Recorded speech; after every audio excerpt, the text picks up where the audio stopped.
on the right side of your screen, you have a front-end application that is meant to be used by a service desk assistant, right?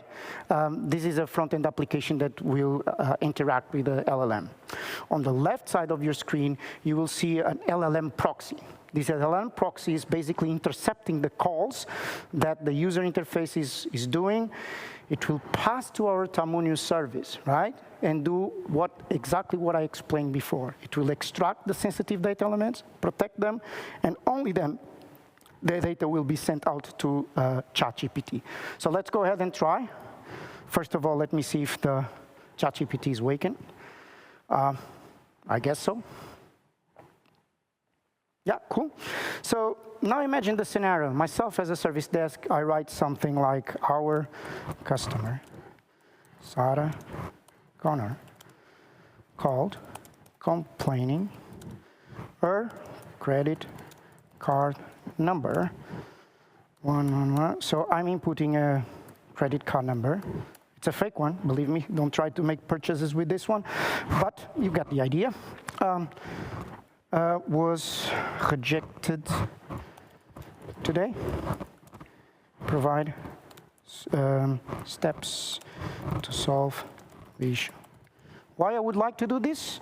Because I want to increase my productivity as employee, and so do you as a bank, right? But at the same time, I want to do this in a secure fashion. Now, the problem is that I myself, as a service desk or a customer service assistant, maybe I'm a little bit inexperienced, and I made a mistake of inputting a credit card number. I shouldn't have done that. But guess what? Your company is accountable for that. And yeah, you as a bank, of course, one of your concerns, I know, it's to manage risk. So let's go and see on the left side what was done underneath. As you can see here, this was actually the interaction that was in the end done with ChatGPT. So you can see here, literally see the curl command that I'm issuing.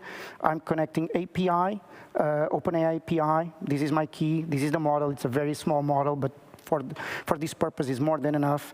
And then it says, our customer token called complaining her credit card number token was rejected. Provide the steps. And so does the LLM, right? So does ChatGPT provide you the steps to solve the problem. And that's exactly what you want.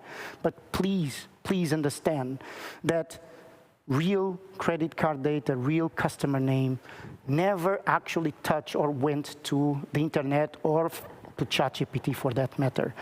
Well, maybe I don't have much time, but let me just quickly, just for fun, so now imagine that I'm internal help desk and I say something like, I received a call from John Doe, John Doe at our company.com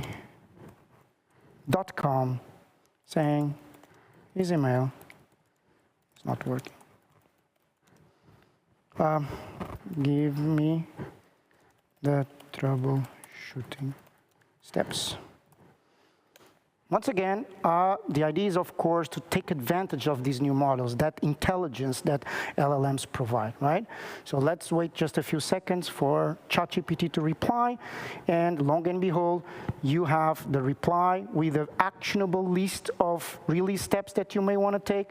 But once again, just to finalize, let me show you what we are actually passing and sharing with ChatGPT, with OpenAI. Here, I receive a call from token saying blah, blah, blah, blah, blah, blah. And here you have it, the token representing the email address. One last nuance, one last comment used, I don't know if you spotted, but in this case, we create a token in such a way that we left the domain name of the email in the clear, because let's face it, that's public information, and we only protected really the private part of the email address. And once again, this is just to give you an idea of the flexibility that you can achieve with our systems.